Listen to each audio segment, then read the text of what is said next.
Hello and welcome to The Connection Compass. I'm your host, Andrea Louise Evans. To find out more about my work, please visit andrealevans.com. Today, I'm talking to Juliette Yardley, the Peoples Alchemist, a behaviour change expert and a long-time friend. So settle in for our chat as we discuss talking about our connection to success through habits. It's just it. Thank you. Right, we're recording. Just old friends talking. We are friends talking. It's fine. So, I said old friends talking. Well, that's coming. So hi, Juliette. Welcome to the Connection Compass. It's so lovely to have you here. How are you today? You okay? I'm all right. I might cough a little bit, just getting over a little sore throat, but I've got my water at hand. All good. Yeah, good. It's good to see you anyway. So we have known each other a very long time. And I am thinking that actually it's not that far off 30 years. No, it's more. It's more. Is it more? Yeah. More than 30 years. No. Yeah, it's more. 35. Oh, 35. So we were together, didn't we? On the tills. Oh, we did. On the tills. Oh, we did. Stacking shells in Superdrug. Yeah, we did. When I know that I was a student. Would you have been a student? Yeah. I think I'm a little bit older than you. So I think you were like a couple of years behind, not behind, lower, you know, a couple of years younger than me. Yeah. But we were Saturday girls, weren't we? We were Saturday girls. Yeah, we were. I can't believe all that time has passed. And we would never have imagined then that decades later it would be here looking like this in a conversation. It's just really bizarre, isn't it? And I don't even think podcasts exist then, did it? Well, obviously not. But it does seem bizarre. But I just think about it. 35 years we've been in touch with each other, and we don't live near each other at all. No, we don't. Very different lives. But actually, has there been many years like we've not been out of touch like for 15 years or 10 years where it's just always been. How amazing is that? I know, it's incredible. It's just incredible, isn't it? So what I'd love to know is, can you share some of your journey from that time, from when we were, how did you get from there to here as the People's Alchemist and supporting behaviour change? Bloody hell, I shouldn't swear probably. It's fine, it's okay, don't worry. Bloody hell, minor. That's a big one, because that's a long journey. And how long have you got? I'll try and make it short and sweet. I think when I was younger, I always wanted to work with people, and I was also curious about people's behaviour. I loved people watching, so I often went into Manchester and sat on a bench for hours and hours and hours with my friend, and we just watched people go by with event stories. What do we think their lives are about? So I think I was always curious about people and behaviour, and like why people behave the way they did from being really, really young, like really, really young age. And also I remember I did a careers test when I was younger as to like, what should you do when you grow up for your career? And it said like child psychologist, or I think interior designer. And I actually went down the art route for a long time. And I'm thinking when we met at Superdrug, I think I was going down the art route at that time. I must have been doing my A-levels. That would have been the age I was doing my A-levels, that kind of thing, which turned out really badly. And I failed my A-levels. So I was pursuing an art career, and I failed my A-levels spectacularly. And that was like, that failure was the first thing that led me down the path that I'm on now. So I'm really glad that I'm really glad that I failed my A-levels spectacularly.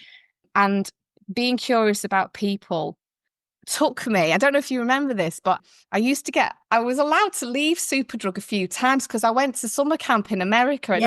Of course, I remember you going to summer camp. Yeah, and that was what changed my life completely. So I went to summer camp in America, to special needs camp called Round Lake Camp in Pennsylvania, and worked with special needs kids. And these kids had all sorts of behavioural problems. It was the first time I worked with kids with ADHD. Oh God, neurodiversity, you name it, and working with children. And I was really good at working with children and relating to children. So a lot of my work earlier on following on from going to summer camp, was about working with kids and young people around behaviour change. So it took me a really long time after failing my A-levels to kind of build because I didn't have the confidence at all. I was very, very different, didn't have the resilience. Really trying to be brave and work out what path I went on, and I went on really tiny baby steps because I really, my self-confidence was not good. My self-esteem was not great. And my belief in myself was not good at all. But I knew I was interested in psychology. I knew I wanted to do a degree in psychology. And I think all the time at Superdrug, that was the journey. So Superdrug was the constant. And then I went off to America and then I started a degree in psychology. And Superdrug was that constant. Oh, and I was there for 10 years, you know. 10. Oh, wow. That's ridiculous. But I knew where I wanted to go, but I took these really small steps to get there because I just didn't have that confidence. And so for a long time, I worked with young people with behavioural problems. So I used to work with kids that had been excluded from school, that were from, had really challenging upbringings. And I did that next as an adult, not an early adult, an adult, and kind of got married, had kids during this period of time. And so then I switched from working with young people to working with adults because I thought, you know what the issue here is with young people? It's the blooming adults that are working with them and their attitude towards young people. This is what I need to influence more of. So I suppose I got really interested in creating behavioural change in adults to look at how could people change their behaviours, their attitudes. And got really interested in emotional intelligence, in growth mindset. And then I was made redundant, which again was the best thing ever. I knew was coming, but again, I wasn't brave enough to go self-employed. And I worked for a great charity in Runcorn for 13 years. I was there and kind of had different roles over that period of time. This was all working with young people. And yeah, when I left there, when I was made redundant, which was 13 years ago, that's when I went freelance and set up for myself. And then honestly, it's been a really long journey, and people always say, oh, you're so confident and oh, it comes easy to you. And no, I've worked on it for the 35 years we have known each other. I've worked on it constantly and had those knockbacks and setbacks, but I've always known what I've wanted and I'm not greedy about it either. So kind of like, I really like doing the right kind of work with the right kind of person. Yeah. The values need to be aligned. And so that's taken me really to where I am now. So I kind of do my own work, training. I'm very passionate about delivering training, designing training. I love groups and working with groups of people. I do coaching and I have like 10 people that I'm currently coaching, which is enough. And I usually work with senior leaders in businesses now and organizations. And I really like the coaching and the impact of coaching, but I really love groups and the dynamics of working with a group and working out what's going on in a group session. And I love designing programs that take people on a journey, kind of. Yeah, no, I'm with you. Yeah, absolutely. So that, I think, and it's taken a long time to get here.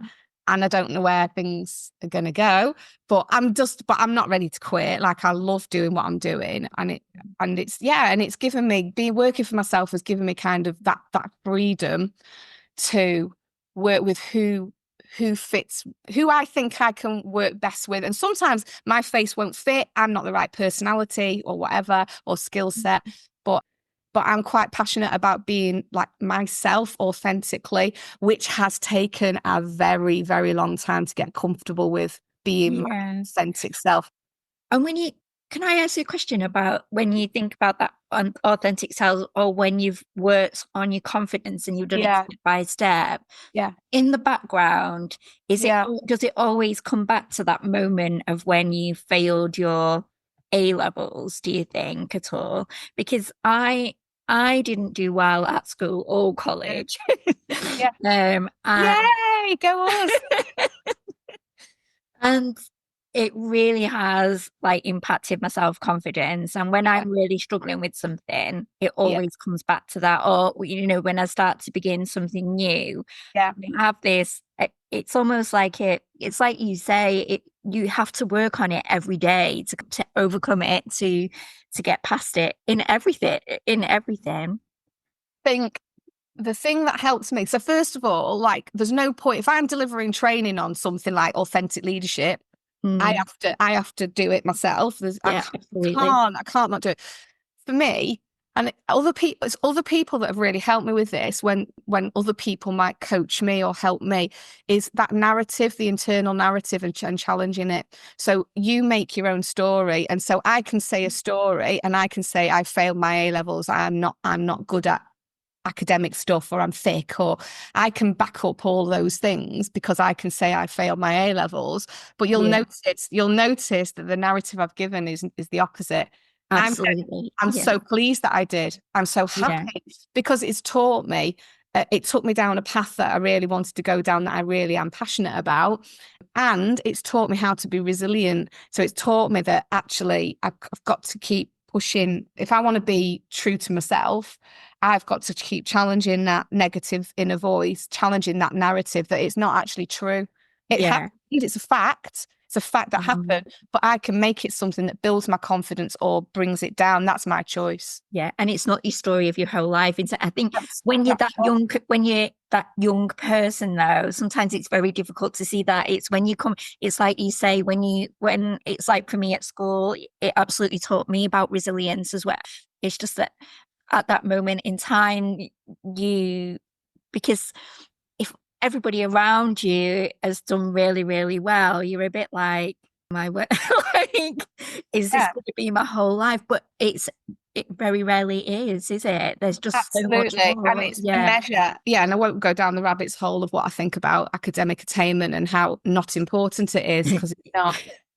But at that age, that's the only reflection of success. Yes. Really wrong, because in the real world, what do people want? They don't want someone with just some letters after the names and they're qualified to do something.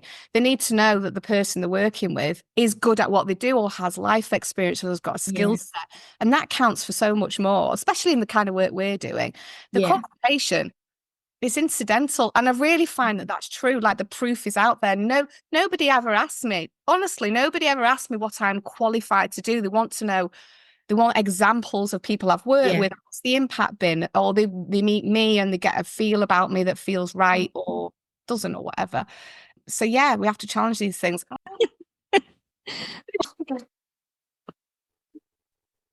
That authenticity. You have to challenge it every day, and it's the narrative what you tell yourself. You can change it, and it is a choice, but it's hard. Yes, absolutely. So a lot of your work is around supporting a behavior change and developing habits. And we've had a really nice example of it, really, of developing a habit of increasing our confidence by challenging that narrative. But why is habit forming so difficult? Or is it difficult? Of course it is. It's really, really, really tough. Really, really tough. Depending what you're reading out there, there's loads of stuff that might say, like, to form a true new habit can take about a year. It's not untypical. Right. And certainly 3 months minimum to try and address and create a new behavior, but 6 months before it's sticky. So it becomes something that sticks around. And the reason why, I think, twofold. It's behavioral and it's biological. So in terms of our brains and the way our brain works, it's a bit of neuroscience stuff. We have, very simply, kind of habits that are created, which are like the trunk of a tree. It's very rooted and it's very set. And so we have a way of doing things that's very set, and it's the brain's easiest way of following that habit by the tree trunk, if you like. And if we want to create a new habit, like, I don't know, let's say this time of year, people are always looking at healthy eating. I don't know. So you eat normally, and maybe people like to eat sugary stuff or carbs or chocolate or biscuits, whatever the heck it is. And that's just your normal pattern of behavior. And what you're trying to create alongside this tree trunk, which is a really strong connection in your brain, is like a little sapling, a little tree sapling. And this is literally in your brain. Your brain creates a neural pathway to different bits of the brain to tell you this is the new habit. And the new habit is, I don't know, making soup, homemade soup. And so you think, right, I'm going to make homemade soup, today or next week or at the weekend or whatever it is.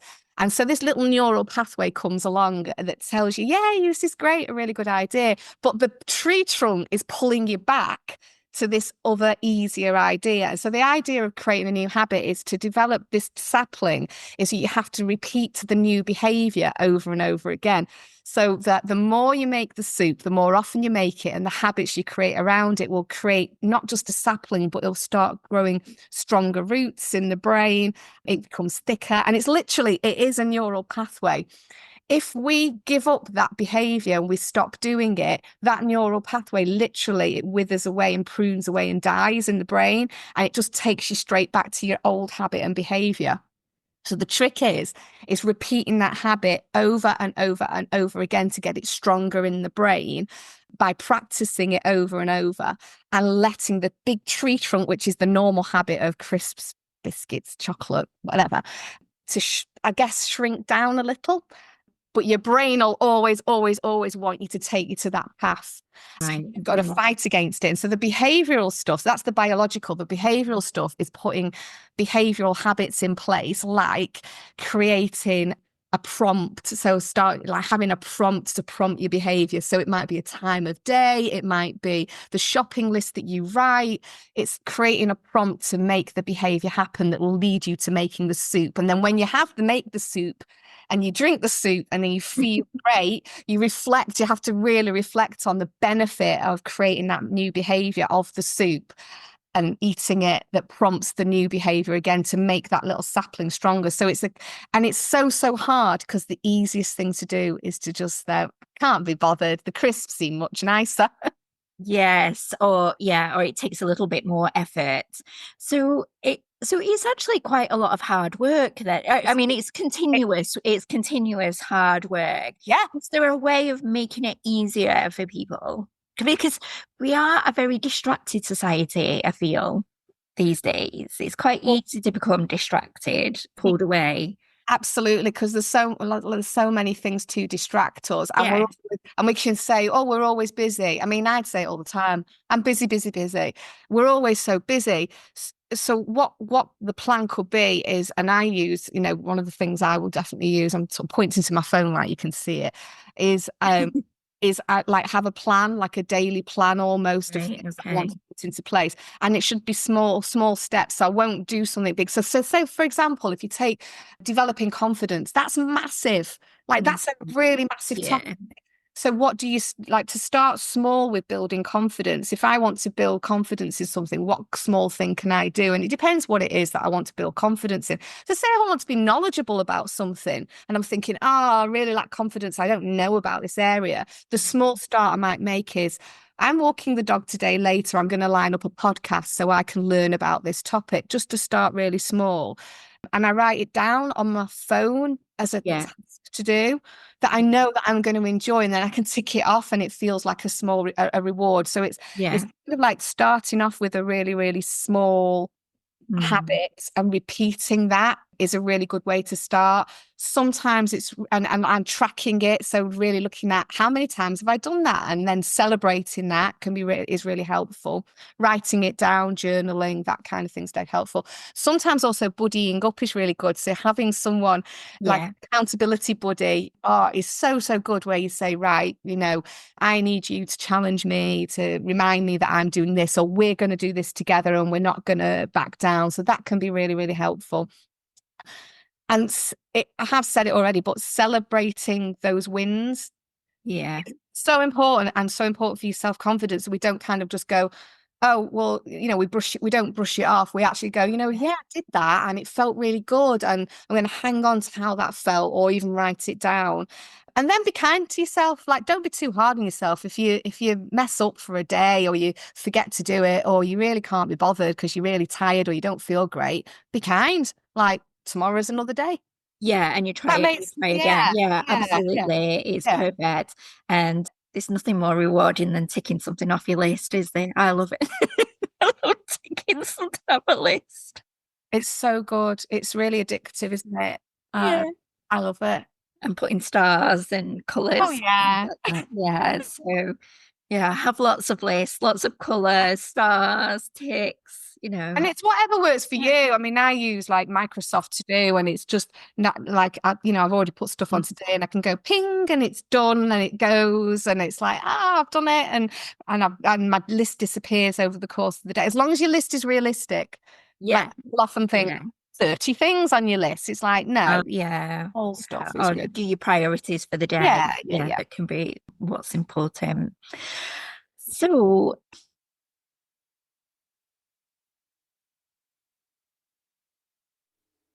are there any more tips that you've got for success in terms of habit and bringing us towards kind of success? I'm a really big believer. I'm a really big believer in you make stuff happen yourself. So Yes. Mm. I know there's lots of schools of thought out there, lots of different thoughts on like manifestation and kind of sending positive energy out to the universe and it'll come back. And being a psychology girl, I really like kind of working with what to me feels more kind of factual or evidence-based. For me, I really believe you make your stuff happen. Yes. There was a piece of, actually, it's a weird piece of research by oddly Derren Brown, who's a hypnotist. Yeah. And I won't go into too much detail, but it was looking at what the difference between optimists and pessimists are and how many things happen to people. And so sometimes people just wish something would happen or hope something wonderful would happen. But for me, success is you make stuff happen. So you go and look for it. You've got to go and look for it. And so this research was about people that are optimists, or I would now call it growth mindset, and working with a growth mindset, seek out opportunities and don't let them pass by. So rather than, discounting something or can't be bothered doing something, I think success is about looking for opportunities and trying them out, even if you fail. So failure is really important and is okay, because that's how we learn, and it's hard to take, but that's okay to do. And then how do you define success? I think some people place like an idea of success around money. Yes, it's a good question, isn't it? Success looks different to different people and can often feel different as well, doesn't it? Yeah. And so for me personally, so we all have to have money. We have to have money to pay bills, keep roofs over our head, etc. Of course we do. But for me, success wouldn't be about that. It's not for me. It's not a driver, and it's not part of my own like values, if you like. So success for me, it's about what does it look like to you? And so for me, it is success is for me being myself and being true to myself, and being brave is what success looks like, which is my word of the year this year for me to be working on, is being braver. Yeah, because I don't think it's funny because other people think I'm really brave, and I don't think I am. So I want to be brave. So I am brave, but I want to be brave. And so success is also about taking bigger chances, bigger risks, having a go and trying it out. So in terms of that kind of like ideas, like you said, what is there anything else you'd recommend? It is about taking a chance and being prepared to fail, but that's okay. And often within that, what we perceive as failure, a bit like when we're talking about being at school and exams, that you can always learn something from that experience, whether it's successful or not. Absolutely. Always. And it's hard to see that. Like sometimes when something goes wrong and you're thinking, oh my God, I put so much effort into that, or whatever it is. You can't see it. But reflecting on it, you've got to spend time reflecting on it and thinking, right, I can see what I can learn and do better next time. Yeah. And it's dead important. You've got to be vulnerable. You've got to be vulnerable in yourself. Yes. To be prepared to do that. Yeah, very much so. You know what my word of the year is? Oh, go on. It's bold. Oh, so why bold? And why very bold? Similar to you, very similar to you, because I think I like taking action, and I like taking opportunities, and I have lots of ideas and I run it with them, and a lot of things have fallen flat. But I learn quite a lot from them. But I chose it because I kept seeing it. Yeah. I kept seeing it everywhere I go. I kept seeing it. Yeah. And I think it's about the work that I've done with the connection compass. I think it's about being really confident in it and knowing where it's come from, that it's come from a deeper place. And I need to be more confident and more bold. I need to speak about it more. And I think probably that I need to do more speaking. I'd like to be a guest on some podcasts as well. So just putting it out there.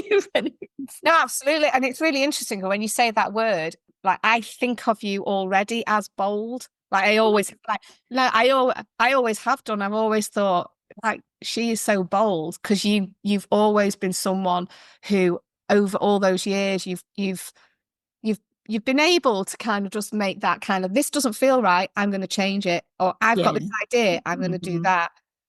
And I love that. I've And always seen you as bold. that's really weird because I don't see myself as bold at all. Like, And going back to that narrative we sell each other or we say, it yeah. perhaps it's time for you to challenge that Yes. I Yeah. am. It's owning that. Her friend that I work with, she uses this term I am rather than I am going to be. It's I am. So I am bold, I am brave.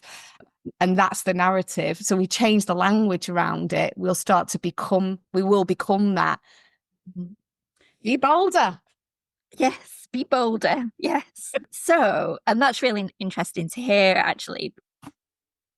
Sometimes you don't, how people kind of perceive you. It's always strange to hear when you don't feel it yourself, but it's nice. It's good. So thanks for the feedback, Julia. I love that. Good. And it's also, and the other thing that challenges for building confidence is the truth. So that's someone's truth. So what I'm saying is my truth, Yeah. and Yeah. I'm giving it to you. So therefore, it is true. And sometimes we can take from that. You know, it's like the compliments when people throw a compliment and you go, "Oh no, like I don't, oh Mm. this old thing," or you brush it off and you think actually it's really rude to brush off a compliment from Yeah. somebody because you're not owning it, you're not taking it, and it's the same kind of thing. We've got, I think, listening to someone else's truth and they're giving it to you. Yeah. So we should just say thank you to each other. You do. Thank you. Thanks, Julia. Thank you. And so part of the work of the connection compass is about this connection that we have with ourselves and connection with our environments, the nature around us, but particularly our work environments.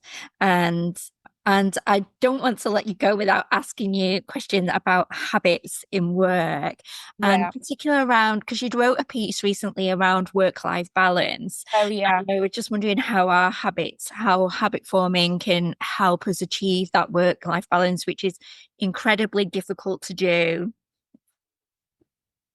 It is really, really hard to do. And it's about actually had quite an interesting response from someone from that when I posted that blog about the use of the word work-life balance. And Right. Okay. he was challenging that as something we shouldn't be using anymore. And it got me thinking about it a little bit more. And I work really holistically with people. So when I'm working with people, I'm working with organizations. So I go in to do like leadership training, but Mm. it's never going to be just about that. It's about the whole person. Yeah. I think we need to be better at seeing ourselves as the whole person and what does the whole person want? What do we want in our lives? We want to be happy in work and fulfilled in work and happy at home and fulfilled at home. And is it almost as simple as kind of working out what we want or what our purpose is or what our why is? And for some people, our purpose and our why relates really heavily to the working environment. And for others, it's Yeah. not. It's what they do outside of work. And Yeah. it's what I do during the day to pay the bills. But when I'm out of work, I'm, volunteering for something or I'm involved in something. So I think it's about anyone sitting down and working out, what do I want? What will make me happy? And Yeah. what's realistic? We can all say we're busy and we've got busy lives at work, but Mm. actually it's been a great time in the last few years to work out, have better flexibility with that in Yeah. terms of working from home, hybrid working, 4 day a week, having condensed hours. And we know, I mean, remember, we're old, Andrea, we're old. When we've got Gen Z and millennial and coming through and coming into the workplace, certainly Gen Zs are working in the workplace. actually there's a lot of evidence that suggests, and I'm hearing this from working environments from other old people like us, we don't get them. Just say older. Okay. Older. We're older. Us Gen X's have a different mindset to Gen Z. So Gen Z's coming through, definitely they have a better understanding of what they want to do when they're not in work. So they're going to finish work on time. They're going to finish they're not going to stay later because they've got stuff to do when they get home. They've got other things going on in their lives. And actually, we do really well to listen to younger people to understand what is it they want, what makes them happier. So if we want to get this work-life balance sussed, listening to how other people do it. And I think younger people can help us with that and help us understand that so that we prioritize that much more effectively. I'm not a typical example because I work for myself, so I'm freelance, so I choose almost when I work. It doesn't feel like that sometimes, but part of the idea around that is that I'm going for a spa day next week for the day I'm choosing to do. That's really good and helpful, good for my mental health and well-being. I often finish at 2:30 in the day because I'm going outside to walk my dog. But it's for each individual. It's what do you want? What do you want that's going to create that happiness? And that's what it is, happiness in your life and fulfillment in your life. And how can you create a plan around that that's realistic? I don't know. And that's it, isn't it? It's not about two halves of something, but sometimes it's about the proportions that we need at that given time that helps us to feel happy, fulfilled in the workplace. Yeah, because some people have jobs where it's a job, they have to do it, they have to pay the bills, there isn't a choice in it, it's the kind of work that they're doing and that's it. But they can choose a little bit more about how they spend the time outside of work. And really, that's why it's the whole person, isn't it? What's fulfilling you as a whole person, and what would you like to, balance the scales a little bit more to make you feel happier, and putting that into place with the things we've said before about creating really, really small changes, but building them over time can really help you. Yeah. And in your work, in your organizational work that you've done, have there been organizations that have successfully worked together, employees, employers, to create that balance? Oh gosh, yeah, definitely. And it becomes a priority, so people realize that the happiness and fulfillment of their workforce and their teams they're working with, they absolutely understand. I guess this is the reason why I'm doing what I do with the work that I do with organizations, and why I work with leadership teams especially, is because they have the biggest influence on culture and values in the workplace. So they can bring in new ways of doing things that help people feel more valued and feel that they're more supported, whether it's, something that helps with well-being or mental health, or days off on your birthday, or working towards more flexible hours, whatever it is, because they fundamentally understand that if people are happier in life, they're more productive and they'll work more effectively in their work. So it's a win-win for the businesses, because people they're not off on sick, they're more dedicated, they're more motivated, they're engaged, they don't leave, they like to be there, they're looking for career development, learning and development. So there's a win-win for employees to think about creating this more balanced environment. So I definitely see the benefits. They see the benefits. Yeah, that's great. Juliette, it's been lovely speaking to you today. I've loved that we've had this conversation like this. It's incredible. It's amazing. It's been 2 minutes. Yeah. Let's do more. Let's do more. Yeah, definitely. Yes, definitely. Please come back and talk. No, pleasure. Thank you. I really enjoyed it. It's been really, really obviously easy and a pleasure to do, because speaking to my friend. Oh, and one last question. Yes. Where can people find your work? So just go onto my website, so look my name up. So that's julietteyardley.co.uk. Thank you very much. And I will put your links within the show notes of the podcast. Thank you. Thank you so much for having me, Andrea. It's been delightful, of course. Thank you for listening to this episode of The Connection Compass. I really enjoyed the conversation with Juliette. It was fun, and I really loved her analogy of the tree and the sapling when forming new habits. This episode definitely wasn't an advert for Superdrug, but just two friends reminiscing. If you'd like this podcast episode and you think it could help someone, please leave a review at podchaser.com. If you would like to ask any questions, please contact me via the Andrea L. Evans Facebook page. And remember to keep talking, keep connecting for a more interconnected world.